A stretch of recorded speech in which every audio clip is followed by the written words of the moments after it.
Hello my dear friends. तर जसे की आज तुमचा CBSE वाल्यांचा पेपर होता 10वीचा मॅथचा.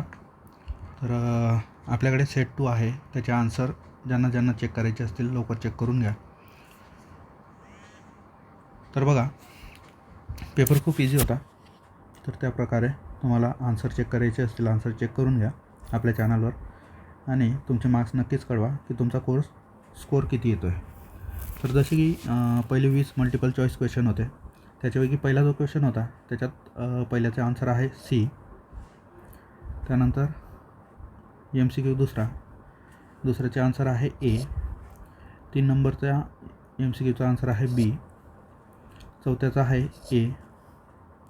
त्यानंतर 5 नंबरचा जो MCQ होता त्याचा आहे डी. 6 नंबरचा डी. 6 नंबरचा डी नाही आहे, 6 नंबरचा ए ऑप्शन आहे. 7 नंबरचा जो MCQ आहे तुमचा त्याचा आन्सर आहे बी. 8 नंबरच्या MCQचा आन्सर आहे ए.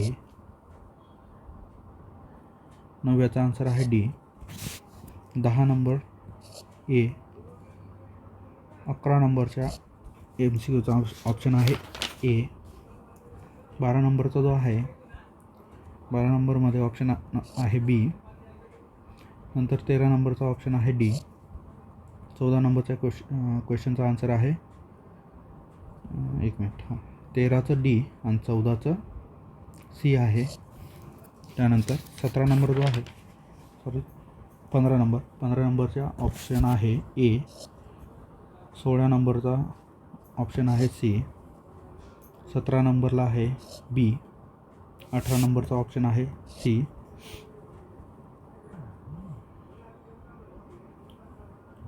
18 नंबरचा सी. 19 नंबरचा ऑप्शन होता ए आणि 20 नंबरचा ऑप्शन होता बी. तर असे तुमचे सर्व MCQ चेक करून घ्या आणि तुमचा स्कोअर किती येतो आहे ते नक्कीच कळवा. त्यानंतर 21 नंबरचा क्वेश्चन जो होता, हे सर्व क्वेश्चन होते तुमचे 2 मार्कचे. 5 क्वेश्चन सॉल्व करायचे होते. याच्यात तुम्हाला दिलेला आहे diagonal AC and BD of square ABCD intersect at P. Coordinates of points B and D are 9, -2 and 1, 6. Coordinates दिलेले आहेत तुम्हाला रिस्पेक्टिव्हली आणि तुम्हाला हा जो P पॉईंट आहे तो पॉईंट फाइंड करायचा आहे. तर तो काय असेल, तो मिड पॉईंट असेल. ठीक आहे. तर मिड पॉईंट फॉर्म्युला जो आहे तुमच्या, तर मिड पॉईंट फॉर्म्युलाने सॉल्व होईल. तर mid point formula x1 + x2 divide by किती आहे 2 आणि y1 + y2 डिवाइड बाय 2. तर या फॉर्म्युलाने सॉल्व होईल. तर बघा, P इज इक्वल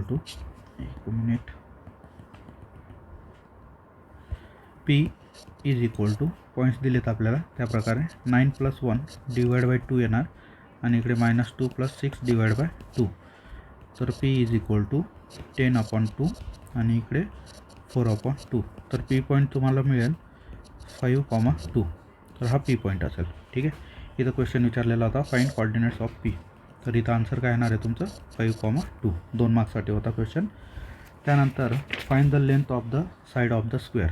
तर याचा आन्सर होतं 8 युनिट्स. ठीक आहे.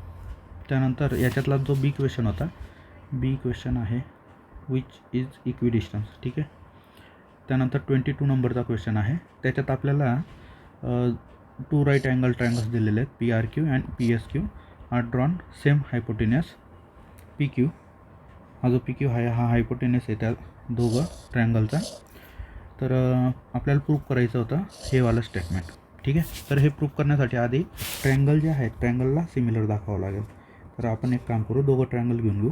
Triangle PST and triangle QRT. हे दोघं ट्रायंगल, एक म्हणजे हा PST हा एवढा आला आणि दुसरा जो असेल तो QRT हा एक ट्रायंगल आणि दुसरावाला हा आला. तर यांना दोघांना आपण सिमिलर दाखवू. तर याच्यात काय होईल, angle PST is equal to angle PRQ. तर हे दोघं काय आहेत 90 डिग्री. रिझन काय होऊन जाईल, इच 90 डिग्री.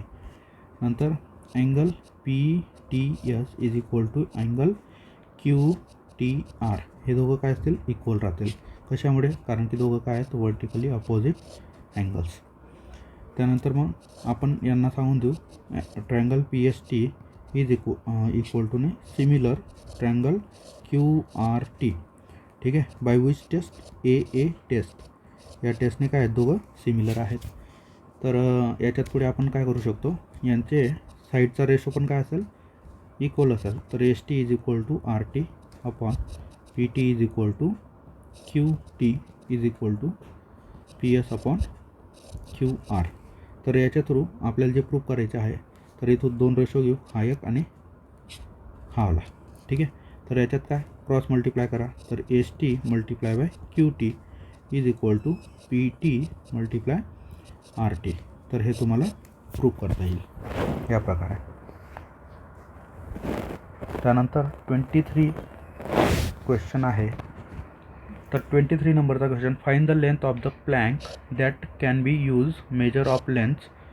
तर इथं 4 metre 20 centimetre, 5 metre 4 centimetre exactly in least time दिलेला आहे. तर याचा GDC काढावा लागेल. तर त्याच्यासाठी एक काम करू आपण, 4 मीटर 20 सेंटीमीटरला सेंटीमीटरमध्ये कन्वर्ट करून घेऊ. तर ते येणार 420 सेंटीमीटर. आणि 5 मीटर 4 सेंटीमीटरला आपण सेंटीमीटरमध्ये कन्वर्ट करून घेऊ. तर ते येईल 504 सेंटीमीटर. त्यानंतर याचा फॅक्टर्स काढून घेऊ. तर 2चा स्क्वेअर 3 मल्टिप्लाय 5 मल्टिप्लाय 7 येणार. याचा येईल 2चा क्यूब मल्टिप्लाय बाय 3चा स्क्वेअर मल्टिप्लाय 7. फॅक्टर्स काढताच येतील तुम्हाला, तर ते करून घ्या. तर हे फॅक्टर्स काढल्यानंतर एक काम करू, याचा GCD काढू. ठीक आहे. तर तो काय असेल 2चा स्क्वेअर 3 मल्टिप्लाय बाय 7. तर हा येणार आहे तुमचा 84 सेंटीमीटर आणि हेच तुमचं फायनल आन्सर असणार आहे.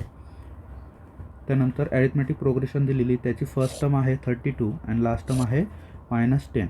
इफ द कॉमन डिफरन्स पण दिलेला आहे आपल्याला -2, then find the number of terms and their sum. ठीक आहे. AN आणि SN फाइंड करायचं आहे तुम्हाला. तर पहिले AN फाइंड करू. तर ANचा फाइंड आहे फॉर्म्युला आहे A plus N-1 into D. त्यानंतर AN माहिती आहे आपल्याला, तो आहे 32. याची व्हॅल्यू आहे 10. एक मिनिट, फर्स्ट टर्म 32 आहे. हा इथं येईल तुमचा 10 is equal to 32 plus N-1 into D आणि D आहे तुमचा -2. तर 10 इज इक्वल टू 32 हा मल्टिप्लाय करून देऊ -2N प्लस 2.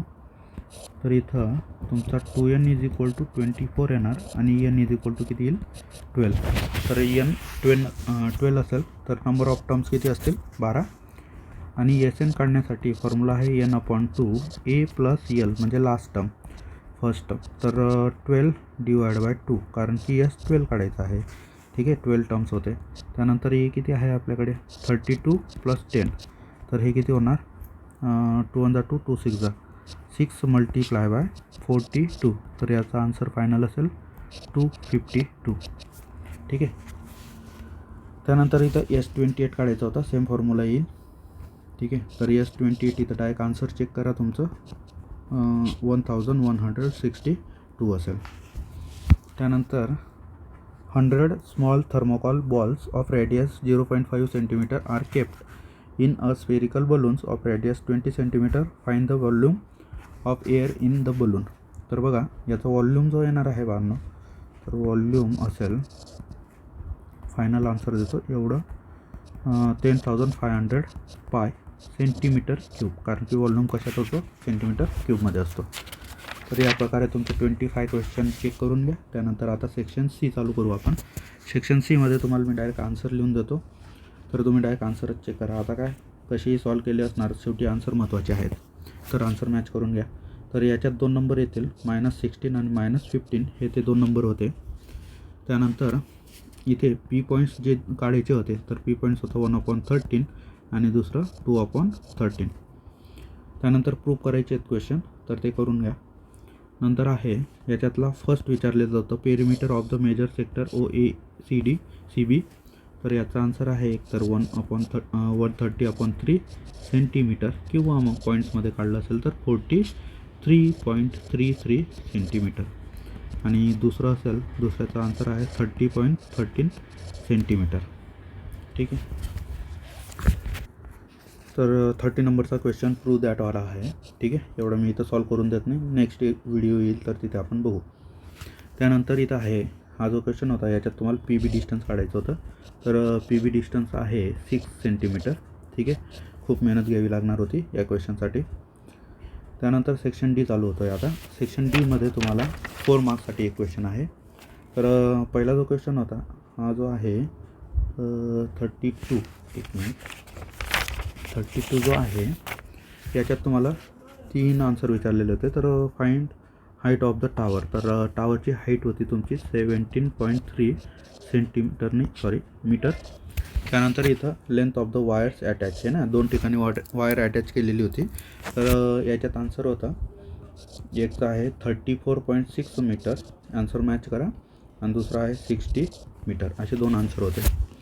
त्यानंतर तुमचा 33 नंबरचा क्वेश्चन स्टॅटिस्टिक्सवर होता. याच्यात आपल्याला एक्स आणि वाय 2 व्हॅल्यू फाईंड करायच्या होत्या. तर आन्सर चेक करा. एक्सची व्हॅल्यू आहे 13 आणि वायची व्हॅल्यू आहे तुमच्याकडे 8. ठीक आहे. तर या प्रकारे स्टॅटिस्टिक्स इझी होता. त्यानंतर क्वेश्चन नंबर बी आहे, त्या 33मधला बी क्वेश्चन. तर बी क्वेश्चनमध्ये तुमचं मीन आणि मोड काढायचा होता. काय काढायचा होता? मीन आणि मोड.